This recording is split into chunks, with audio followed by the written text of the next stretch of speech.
member, Laura Marotta, who was a network security person. She and her husband, Michael Marotta, were both laid off, both looking for work, both coming very often to the mock interview practice, which we do down at the workforce office on Thursdays.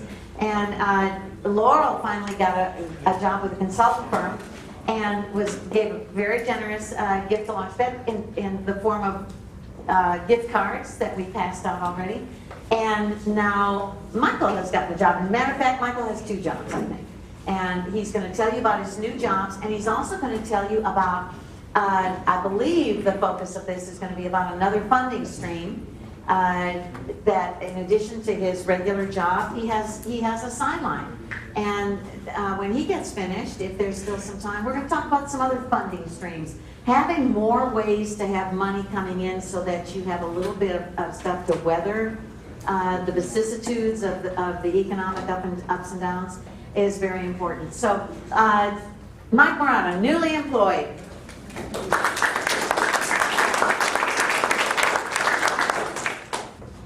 Thank you very much, Kathy. I'm a Job Club alumnus. Came and went a couple of times, actually, as some of you already know, because you've been through the same process. Really support Job Club and the other activities that Kathy's involved with. The mock interviews, very important. The resume reviews, also very helpful. TJ Johnson gave a presentation here that I benefited from. Gary, what's Gary's last name? Gary O'Neill, another one. No one thing that you're offered here will do everything for you, and no one speaker can solve everybody's problems. But the total mix of it, if you put it all to work for yourself, sooner or later you'll find that job you're looking for, that opportunity you're looking for. For 30 years I've worked as a contractor. I still consider myself self-employed. There's no such thing as a full-time permanent job because they don't have any control over their markets. Okay? You're always looking for work. Coming here to Job Club has been an important part of that for me. Okay? I applied for this job in January of last year, the first time they made their notice when they lost their last technical writer. They decided in April that they were not going to fill the job. I got a call in June, had an appointment, a phone interview in July, met the HR person in August, met the hiring manager in September, and started October 19th. Meanwhile, I had other interviews and other opportunities and came here regularly to Job Club to pick up on the tips and the hints, the suggestions that are given to us by people like Gary O'Neill and TJ Johnson. I'm here to talk to you this morning about the Texas State Guard, and we are hiring, and I'll tell you a little bit more about that later. But before we begin, I need to explain why it is that I'm not in uniform. I'm not in uniform because I am not on state active duty. State active duty can be paid or unpaid, but without orders, we do not wear our uniforms in public. I do have permission to be here, and I had to go through a commanding officer and the public affairs office. My notes were approved, and you'll see in that process there's a little bit of time lag. You'll see some of the dates come and go. I started this in May, finally got my approval, then Kathy and I had to get ourselves together, and here I am a few weeks later. With that out of the way, we also need to be clear that the Texas State Guard is not the National Guard. We report to the governor. We do not report to the president. We do not carry weapons, and we cannot be sent overseas. There are 20 state defense forces in the United States.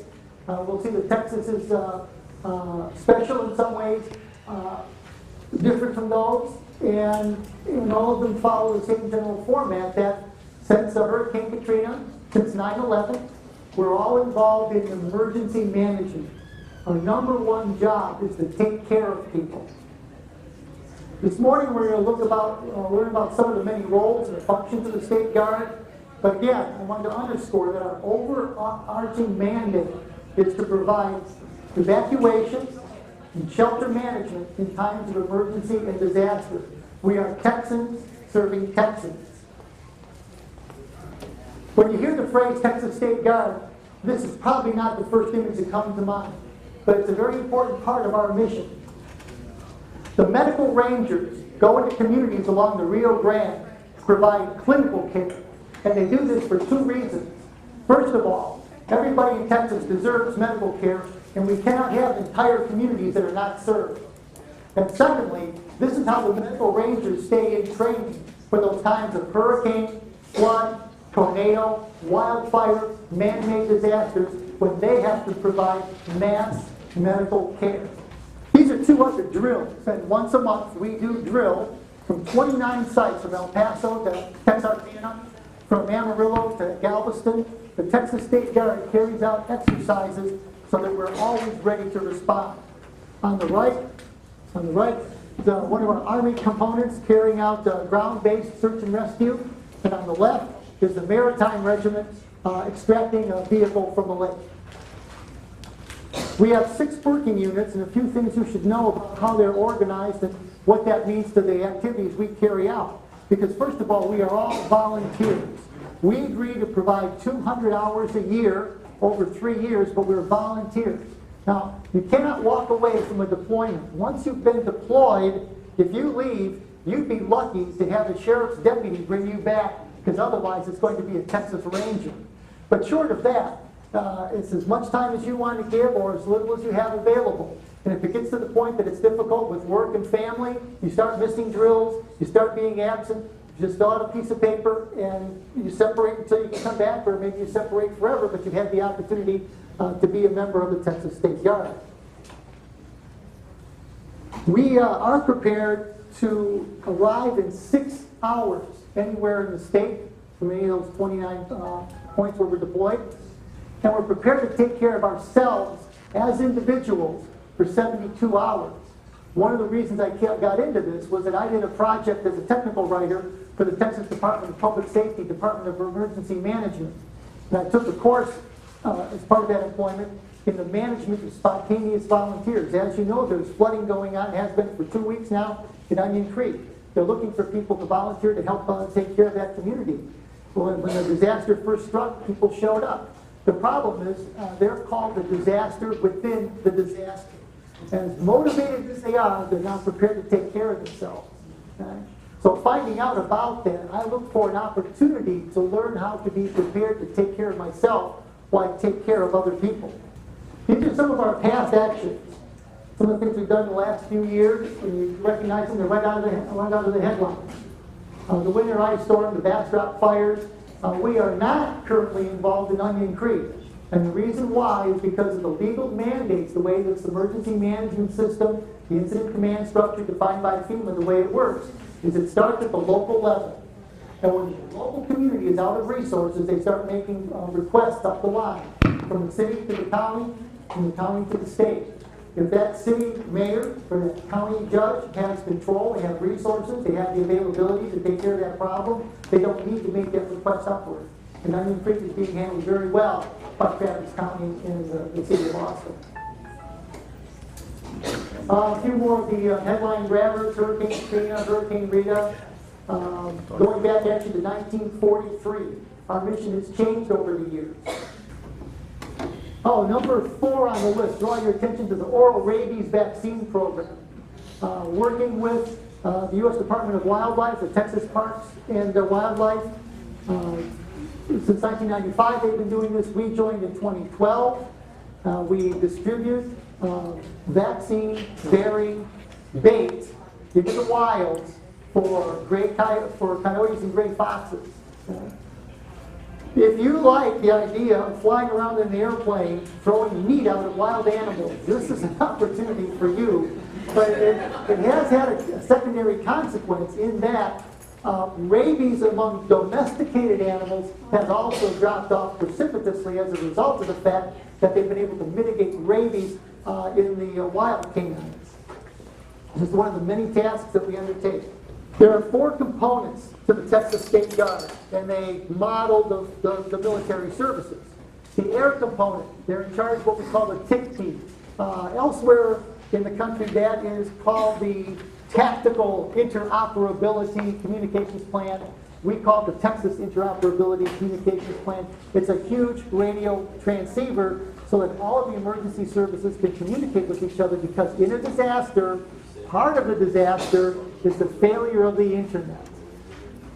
They also do weather monitoring. Logistics just means loading and unloading trucks, and we do a lot of that.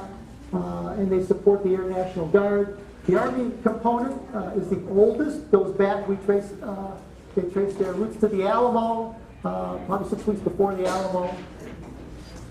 And they provide that emergency tracking, taking care of people when they get on those buses, making sure that the families are kept together, people have their medical supplies, transportable medical equipment, it all gets transported together. That is the emergency tracking operations, POD, points of distribution, water and food to communities. And the typical job, and we'll see some of the other jobs that are available in the Texas State Guard. Here at headquarters, we'll look and see, we do a lot of management. This is headquarters, so we do management. Okay, so if you have any management experience, you might start seeing yourself in a uniform. But when there comes time to go out into the field, that's going to be like 12 hours of unloading a truck of Ozarka water and meals ready to eat, and setting up a couple hundred cots. And the Maritime Regiment, which is what I'm a member of, and we boat operations, dive teams, land search and rescue. The reason why Texas has 4,400 miles of navigable waterways, rivers, coastland, bayous, and another 4,000 miles of seasonal waterways.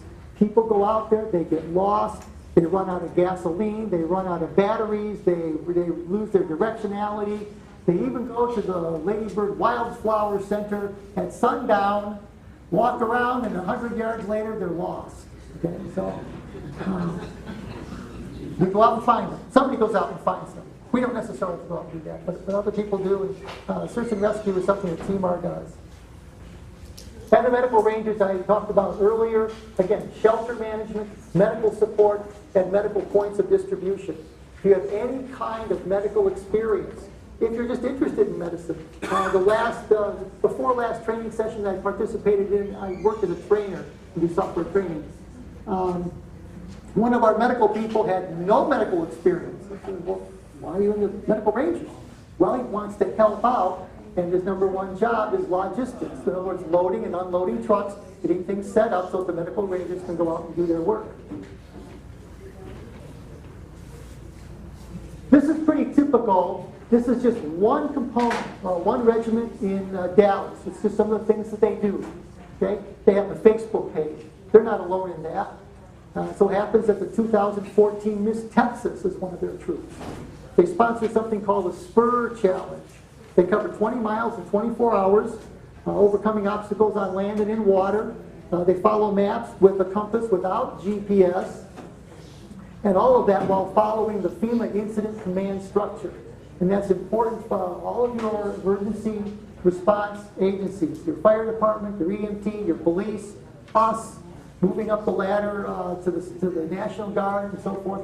We all follow the FEMA Incident Command Structure. And just one part of that is to understand that the first person on the scene, if they're qualified, they're in control. It doesn't matter, and we'll see this again, whether you're a police patrol person, or whether you're a police captain or a police chief, if you're a fire chief, or the first day working for the fire department. If you're incident command trained, then you're the person in charge until the next person comes on, who's better trained and better qualified. So again, the 19th Regiment up there in Dallas, this is some of the things that they do. All of us, it's a large social organization. This is the website, the URL, TXMF, Texas Military Forces. That's the name of the State Department, the Texas Military Department. Within the Texas Military Department is the National Guard, the State Guard, and Homeland Security for Texas. If you can't remember that, just Google it. So go to the public-facing website, txmf.us. You'll find the button for State Guard. Click that, and you'll get more information about us. So why join? I mean, it sounds like a lot of fun. I assure you it is. First of all, the state active duty, we pay $121 a day, regardless of your grade. You can be a private, you can be a general. It's the same $121 a day for everybody. Plus, there's $36 a day per diem. Sometimes that includes also a meal ready to eat. And there is a hardship allotment, and there's some travel. That's the fine print, and I can't speak too well to that. I just know that it's offered. Tuition assistance. One of the things I did just offhand, I'm there at Camp Mabry doing this, doing that. It's drill day. I'm walking back and forth, and there's a person walking around lost. I asked her where she needed to be. She's looking for the Judge Advocate General's office. The problem is that the way things are numbered, and it's not just military. Military is just organization to the nth power. If you've ever worked for Dell or HP or the state of Texas, you know what this is like. There used to be two buildings side by side, 41 and 41 Bravo. But they were temporary buildings. So they put one of them on a trailer and took it to the other side of Camp Mabry. So I was standing in front of 41 Bravo, and she was looking for 41. I walked her over there, and we talked about, what are you doing here, where are you going, and, how can I help, and so on. She's in law school, and the Texas State Guard is reimbursing her tuition. Right? Hunting license fees and handgun license fees are waived. There are a few other benefits, and again, if you go to the website, you'll see what those are. So can you join? I joined at 65. I can serve until I'm 70. In the state of New Hampshire, their state guard can serve until they're 80. It's the new 50.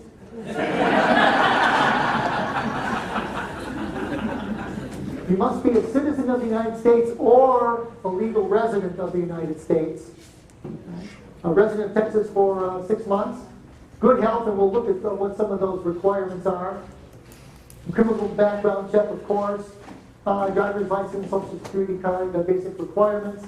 You do not need to be prior military. I was not prior military, would never have joined a military organization in my life.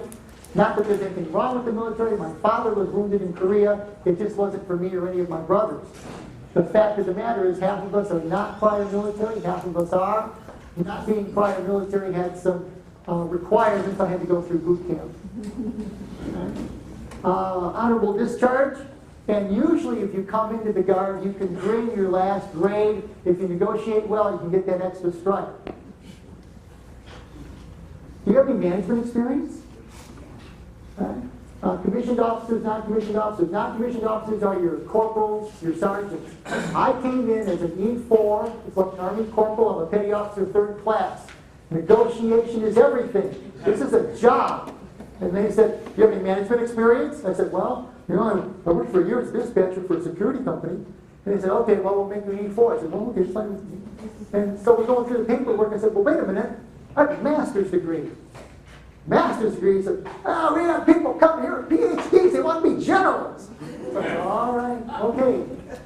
Later on, I met one of the lawyers who pointed out that if I had counted my 6 years of classroom management experience in adult education, teaching robotics in the automotive industry, I could have come in with that extra stripe and been an E5 or E6 instead of an E4. It all pays the same. If you care about your status, then that matters. You salute what, stars and bars, birds and bars, or something like that, right? My insignia for the Texas Maritime Regiment, being a naval regiment, are crows. Okay, I'm an E4, I'm like a corporal, but I have crows. People see those birds and they salute me. I just salute them.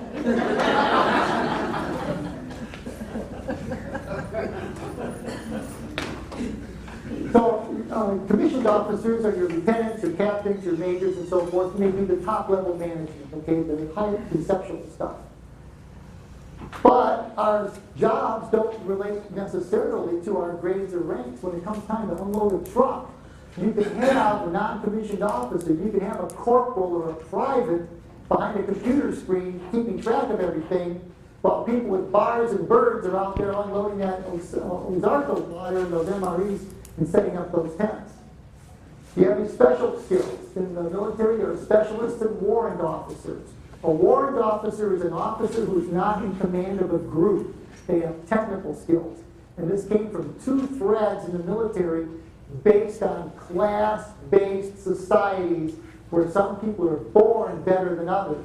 You all know the phrase, officer and a gentleman.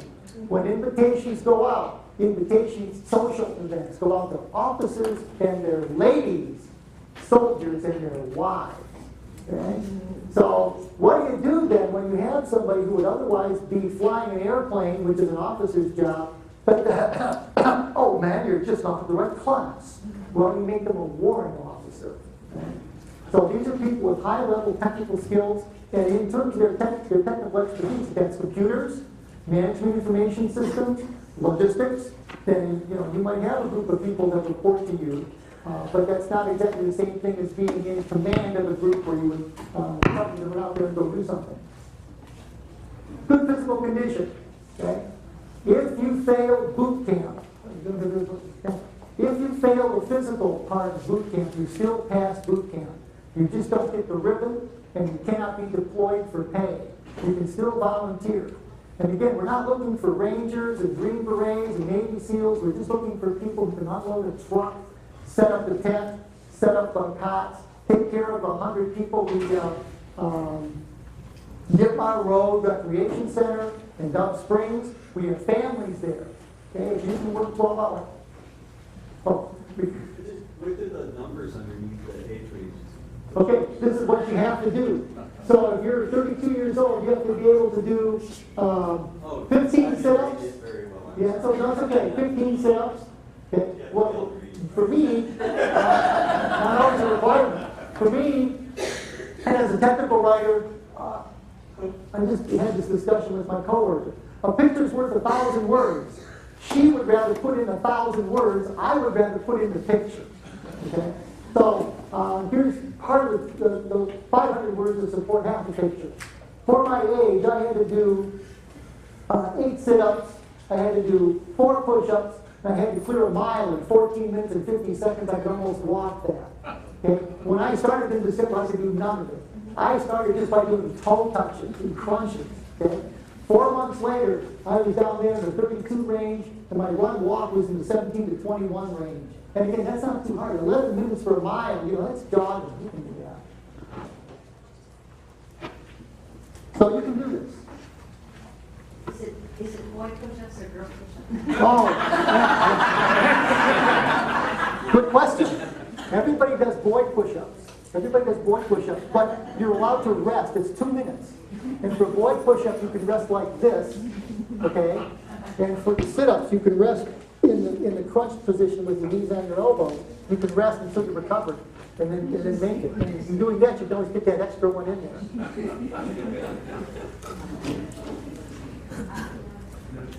So there's that URL again.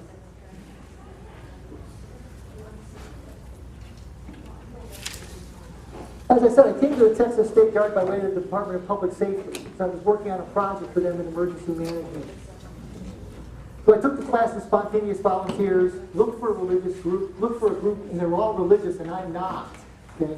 Most of your emergency management, community level emergency management, is delivered to you by the Baptist Men's Group, the Salvation Army, which is a religious group. Even the Church of Scientology is involved. The Catholics, the Methodist men for Hurricane Sandy, put out 1 million sandwiches which were delivered by the Salvation Army. Okay? And they all say, you don't have to be one of us to join. You don't have to be a Methodist to come to the Methodist Men's Group. You don't have to be a Buddhist. You don't have to be in the Church of Scientology to come work with it. But you do. If you're going to be in the organization, you have to be in the organization. You don't just join an organization to be an outlier. So I didn't. But I got an assignment to do software documentation at Camp Mabry for an accounting system, and I walked over to the recruiting building for the Texas State Guard. I walked in, first person I met, and said, do you know where I could go to sign up and volunteer? And suddenly, I was surrounded by 5 people with lots of stripes all up and down their arms. I never had so many friends all at once in my life. So Texas State Guard always makes you feel welcome. And if you think this is an opportunity for you, go to the website, click in, make the best deal you know how, negotiate well, negotiate for those stripes, because it's the same $121 a day for everybody. Okay? Thank you very much.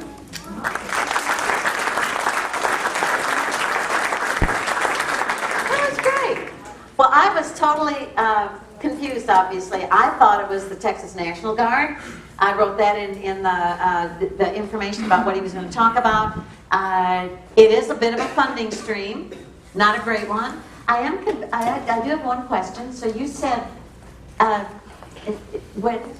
do you have regular hours? Like, do you work on the weekends, like weekend warriors, or when you Well, said? yeah, well, the drills are held once a month. Typically a one-day drill, 8 hours. On the weekend. On weekends. Some of them are 2 and 3 days. We have these large management meetings. It's really what we call a retreat.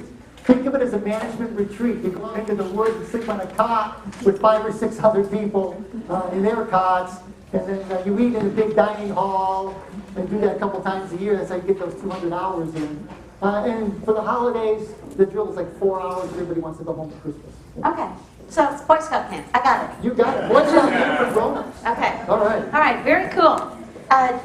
So for the last few minutes, thank you so much. That was really interesting. I learned a lot. Yeah, that's great. For the last few minutes, before we get into the door prizes, I did want to talk to you about just sort of planting an idea in your mind about how frustrating it is, of course, when you lose a job and that's all the income you have. And if you're able to create multiple funding streams to something to carry you over, it's a good idea. And so I've got a couple lists. The one that starts 10 multiple income streams that you can create, this came from a website.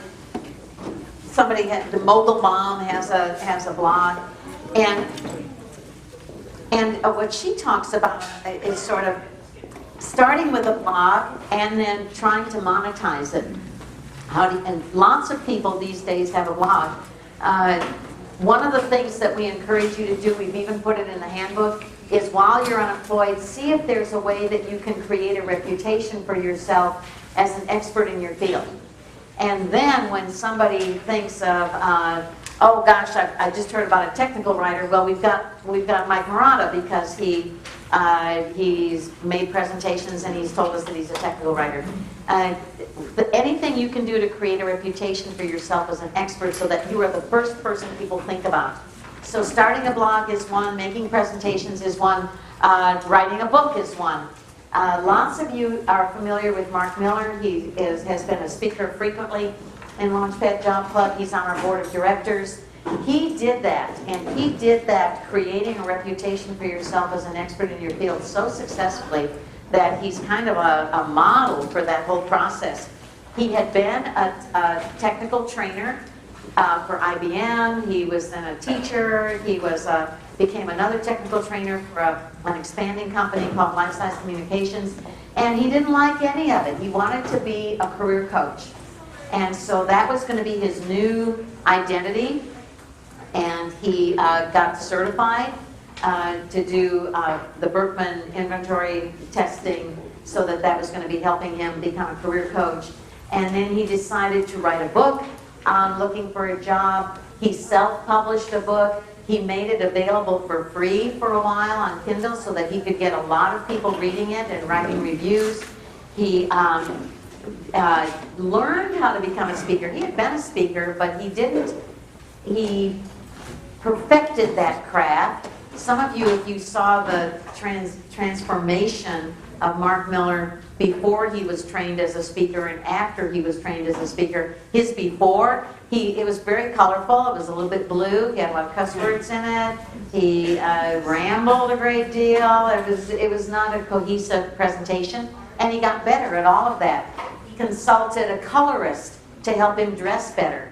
His whole presentation, his whole image became improved, and then he started making speeches here. He would frequently volunteer. He would say, I've just got a new speech topic that I can talk about. Can I talk to Launchpad? He got on the speakers circuit for the city, and he started a website with a blog. His website, any of you who are on the Launchpad LinkedIn group, almost everything that's on our discussion group is Mark Miller, because he curates very specific kinds of articles about job searching, so you get a lot of that. But his website, because of his incredible amount of activity that he funnels through his website, caused his website to be named one of the top 100 career-related websites by Forbes. And that was the first year, the second year that he had created it.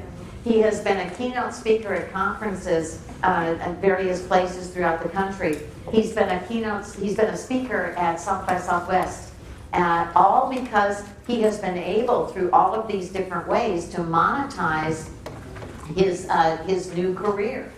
And sometimes just making presentations, getting the word out that who you are. And he goes to Metropolitan Breakfast Club every meeting. He goes to all kinds of networking groups, network after work, all kinds of things, and introduces himself and lets everybody knows that who he is. He's tremendously well connected throughout the city.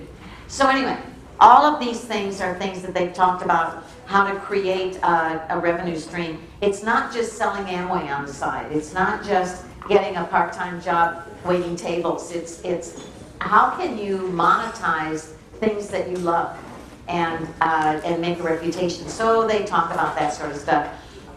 Do you have a product to sell? Can you start out selling it on Etsy? Can you sell it online? Can you sell it on eBay?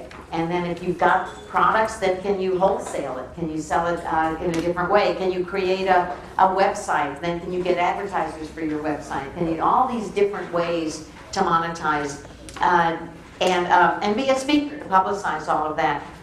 So that's all this first page. And then the second one, I just kind of came up with some ideas, sort of the things that you can do. Lots of you are very, very technical. And is there a way that you can create a phone app? If you don't know how to create a phone app on iPhones or on Android products, there are classes on how to do that. There's information on how to do that on YouTube. There are books in the library on how to do that. Built in Austin in General Assembly, very often we'll have these little workshops where they'll say, sign up for a workshop and learn how to create a phone app.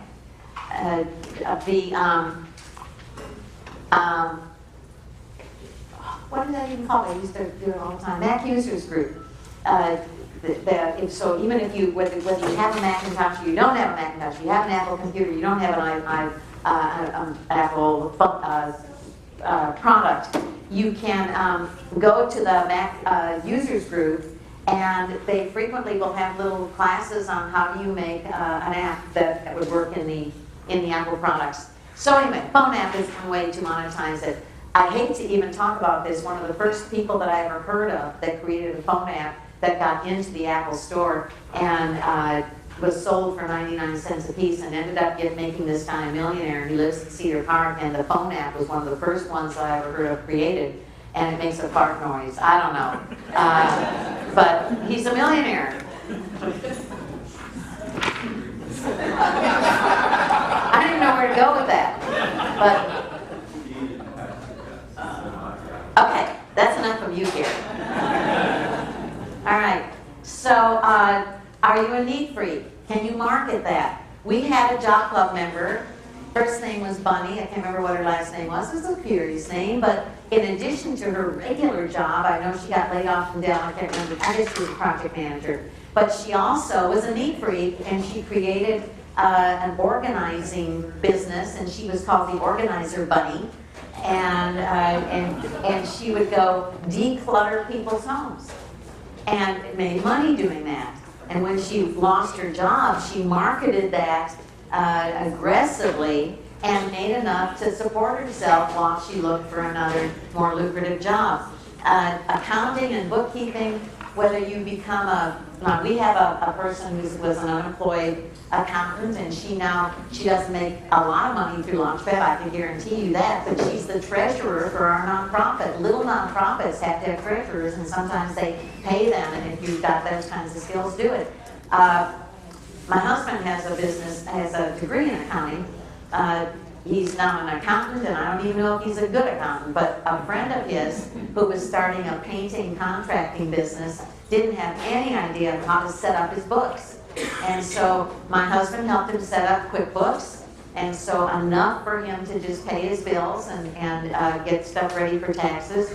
And in return, we got our living room painted. So, you know, you can, if you have those kinds of skills, offer them on a small basis and see if you can get a little buzz going. Good clerical skills. One of our people who has really good clerical skills, she cannot work anymore. She has some physical problems, so she has to work from home where she can rest periodically. So she's created a business for herself as a virtual admin.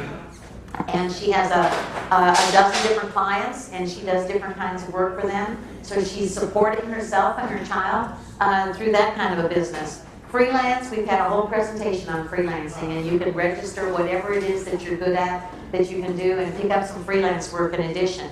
So what are you good at? Photography, cooking, auto repair, restoration, sewing, bar arranging, cake decorating, web design, sailing, rock climbing, hiking, cycling, recycling, politics, Texas government. Speaking of Texas government,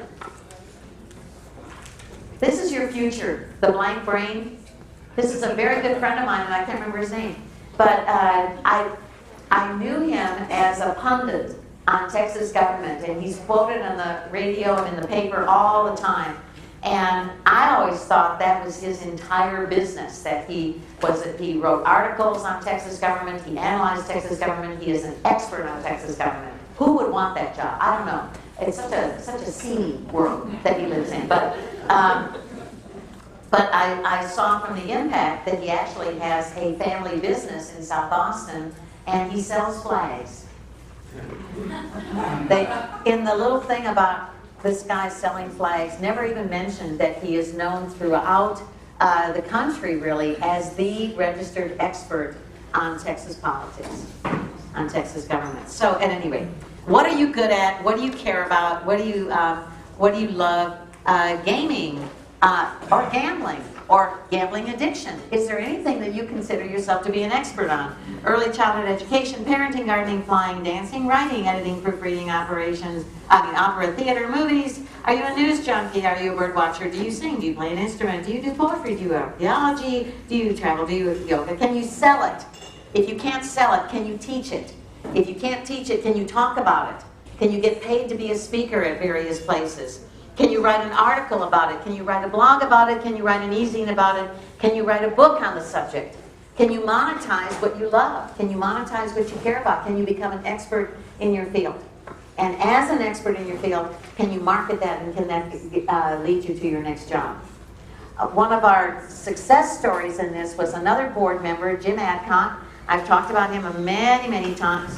When he was unemployed, he decided, and blogging had just become a thing. And he decided to write a blog about two things: looking for a job and trying to become an expert on SharePoint. He was pretty good on SharePoint, but not very. So he wanted to learn more. So as he worked on becoming an expert on SharePoint, he also recorded all of that and talked about it in his blog. And he said he joined the Austin SharePoint users group. And then he joined the San Antonio SharePoint users group. And then he would talk about the speakers that he had heard at those user groups. And then he would say, this speaker was so good, and this is what he talked about. It reminded me of an article. I've got a link to it on my blog. And then that gave him more blog juice, because then he would be cross-referenced through that. And then he became a speaker at both of those groups. And that added more to his expertise. And he kept studying more and studying more and studying more until he became a recognized expert on SharePoint, and people with SharePoint openings would contact him because now he had a reputation, and they would say, we've got an opening for a SharePoint expert, can you recommend somebody? Is there somebody within your circle that you can recommend? And half the time he would say, you know, I just got laid off from my job, I would like to interview for that position. He got 3 jobs through his blog. And which brings me to number 9. By now, aren't you all experts on the job search? Would any of you like to start writing a blog or a little magazine article on what's working for you, what's not working for you, on how to deal with the emotional upheaval of unemployment? Write a little article, post it on, create a website, post it somewhere. Give a talk somewhere about coping, about what it does to your self-image when you don't have a job, about keeping yourself pumped and motivated in spite of the fact that you don't have your job. You're all experts on this, different aspects of this. Maybe you're going to write an article or give a talk. You're not a writer, but you're a speaker. Join Toastmasters and become a speaker on the upside of unemployment, the people that you've met, the experiences that you've shared, the networking piece, the experiences that you would never have had if it hadn't been for this. And 5 things that you're grateful for that come out of the unfortunate fact that you lost your job. I don't know, think about it. Everybody's an expert in something, and maybe it's just luck.